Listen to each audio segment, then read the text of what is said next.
tubahaye ikaze mpebwe bakunzi ba Emmanuel Official mwebwe muyikurikira mwebwe muyisapotinga tubifurije kugira amahoro n'imigisha biva ku Mana ikomeze kubana namwe kuri uyu munsi nyuma yuko bigaragaye ko hari bamwe mu bakoresha social media mu buryo bubi umuvugizi wa RIB Dr Murangira Bitieri yagiriye inama abantu bayikoresha mu buryo bunyuranyije n'amategeko kandi abibutsa amategeko agenga imikoreshereze ya social media kandi abibutsa ko ukoze ibinyuranyije n'amategeko abihanirwa hari bihano agomba guhanishwa.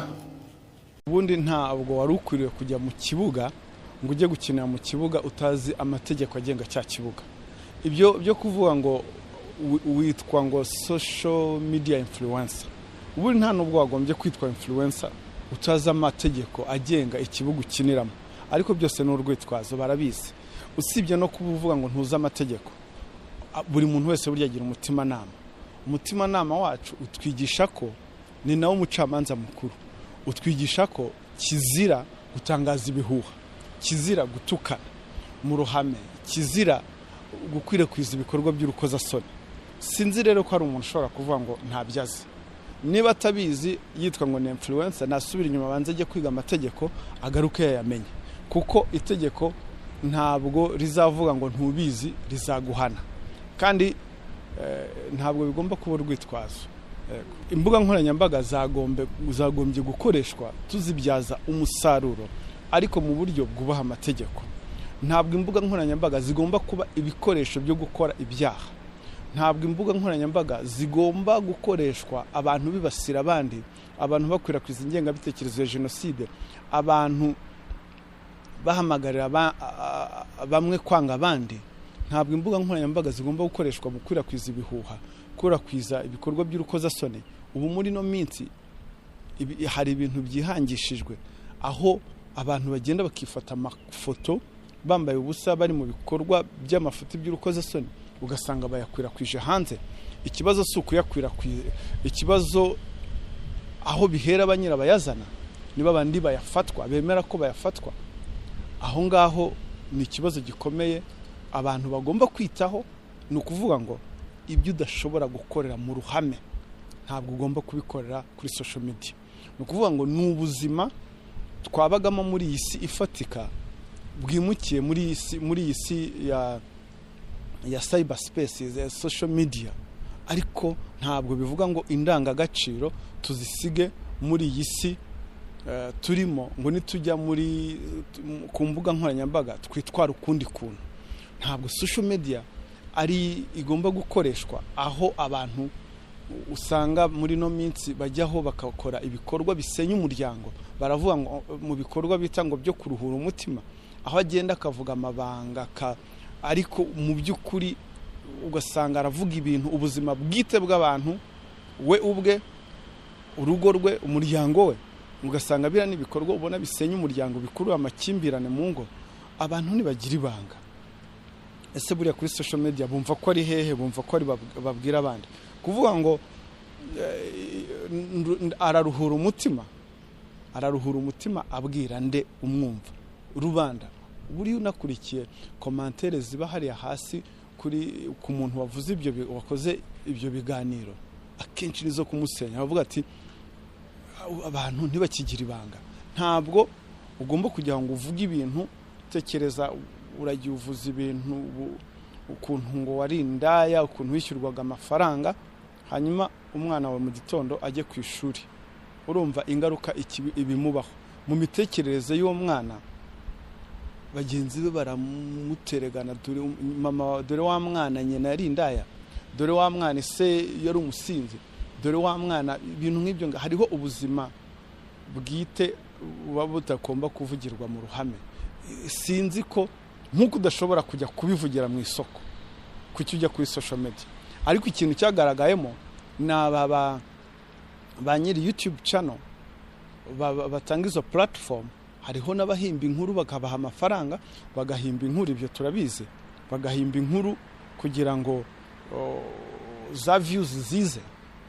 Ibyo byose ni indangagaciro zigenda zitakara ngo kuko ngo bari mu isi y'iterambere, ariko byose ni ukwibeshya kuko amategeko abihana arahari. Ukoresha social media nabi biterwa n'icyo yakoze.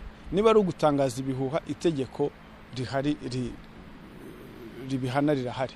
Niba ari ukwitira umwirondoro wundi, niba ari ugukwirakwiza ibikorwa by'urukozasoni, niba ari uguhamagarira abantu kwanga abandi, niba ari ugukwirakwiza ingengabitekerezo ya jenoside, niba ari ugukoresha imvugo zivangura abantu, ibyo byose amategeko arahari, ibihano biratandukanye, n'ibihano biremereye, hazamo ibifungo by'imyaka iri hejuru y'5 igera no ku 10. So ni ukuvuga ngo abantu nta muntu wari ukwiriye kwigira urwitwazo. Gusa ku rundi ruhande ubwo abo bireba bagumye bigishe, kuko guhinduka kwa societe ntabwo ari ijoro rimwe. Social transformation bifata igihe, kuko hari abo tuganira, hari abo tugenda twigisha barabyumva, ndetse na nyuma y'iki ibiganiro nk'ibi ngibi cyangwa se amakuru nk'aya ngaya, iyo babonye ubutumwa nk'ubu ngubu, hariho abantu bashima bakavuga ati twabibonye, mwakoze kuduhugura. Abo rero turabashima, tukagaya babandi bumva ko social media, imbuga nkoranyambaga ari ahantu ho gukorera ibyaha.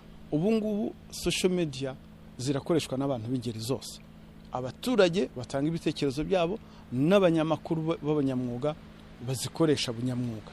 Ni ukuvuga ngo ariko abo bose tugengwa n'itegeko nshinga, ingingo ya 38, aho batubwira ati ubwisanzure bw'itangazamakuru ni uburenganzira bwa buri muntu wese. Ariko ya ngingo itegeko nshinga ikaduha inshingano zo kubaha ituze rusange rya rubanda, ubuzima bwite bw'abantu, kubaha uburere mbonezabupfura, kutivanga mu buzima bwite bw'abantu.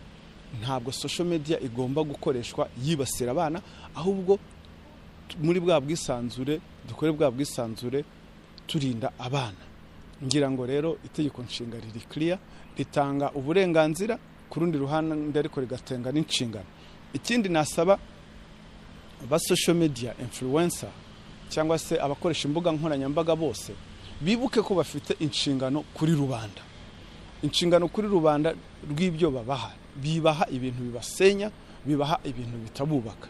Ni ukuvuga ngo aho ngaho ku rundi ruhande rumwe ufite inshingano, wowe ukoresha social media ufite inshingano zo kubaha abaturage bitewe n'ibyo ubaha. Hari ziriya component z'itangazamakuru tuzi, kwigisha, entertainment na information, kumenyekanisha amakuru. Ibyo byose nibyo aba bantu nabo bagomba kubikoresha. Ariko hariho ikintu cya kane cyajeho cy'amafaranga. Nibyo social media tugomba kuzibyaza amafaranga, tugomba kuzibyaza umusaruro. Ariko ya mafaranga ntabwo agomba gusimbura za pillars zindi, ngo usanga umuntu yakurikiye amafaranga yibagiwe kwigisha, ngo usanga umuntu, ni nacyo kibazo gihari. Kuko iyo wafashe amafaranga wayashyize imbere, niho utangira kugira pressure ya views. Utangiye gushyiraho, iyo wagiye pressure ya views abagukurikira, iyo utangiye kuyigira, niho usanga abantu bagenda batindanga agaciro. Rero ibintu udashobora gukorera muri ubu buzima bwo hanze, ntabwo nubwo ugomba kubikorera ku mbuga nkoranyambaga. Niba udashobora kujya mu isoko ngo wambare ubusa, ntabwo wari ukwiriye kujya kuri social media ngo wambare ubusa. Murakoze.